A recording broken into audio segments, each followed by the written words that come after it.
गुस्सा आना सभी को आम बात ही लगती है।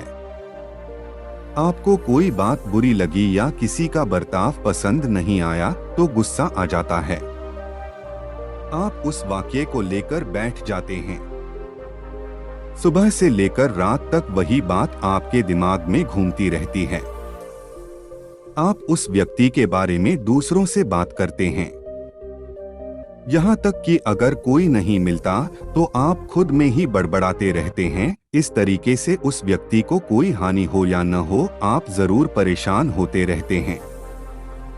इस बात की पुष्टि कई किस्से कहानियों में मिलती है। गौतम बुद्ध के प्रचलित प्रसंगों में से एक प्रसंग ऐसा है जिसमें एक व्यक्ति ने बुद्ध का बहुत अपमान किया था। जानिए वही प्रसंग। एक बार महात्मा बुद्ध एक गांव में उपदेश दे रहे थे कि क्रोध एक प्रकार की अग्नि है। क्रोध करना ऐसा है कि आप विष पिएं और उम्मीद करें कि सामने वाला मर जाए। क्रोध में व्यक्ति दूसरों को नुकसान पहुंचाने की कोशिश करता है, लेकिन इस आवेश में व्यक्ति खुद दूसरों से ज्यादा परेशान होता है। गौतम बुद्ध की ये बातें सभा में बैठा एक क्रोधी व्यक्ति भी सुन रहा था। उसे क्रोध के बारे में कही गई बुद्ध की बातें बिल्कुल भी अच्छी नहीं लगी। शांत बुद्ध को देखकर वह और क्रोधित हो उठा।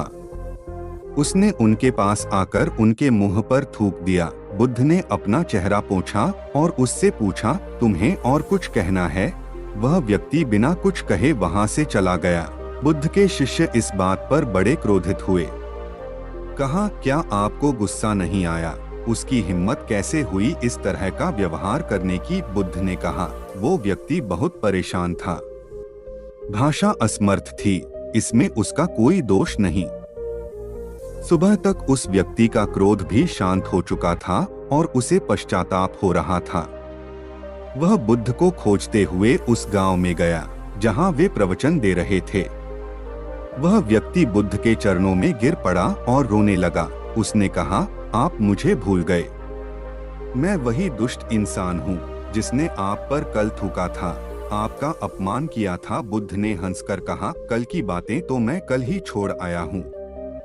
मैं क्रोध करता तो उससे तुम्हें कोई फर्क नहीं पड़ता, सिर्फ मेरा दिल दुखता।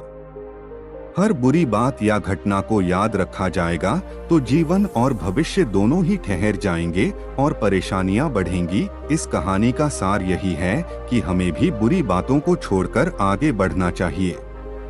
किसी के लिए मन में कुंठा पालकर बैठना किसी समस्या का हल नहीं है। इससे आप अपने आप को जकड़ लेते हैं, जबकि दूसरा शख्स बिना किसी परेशानी के घूमता रहता है।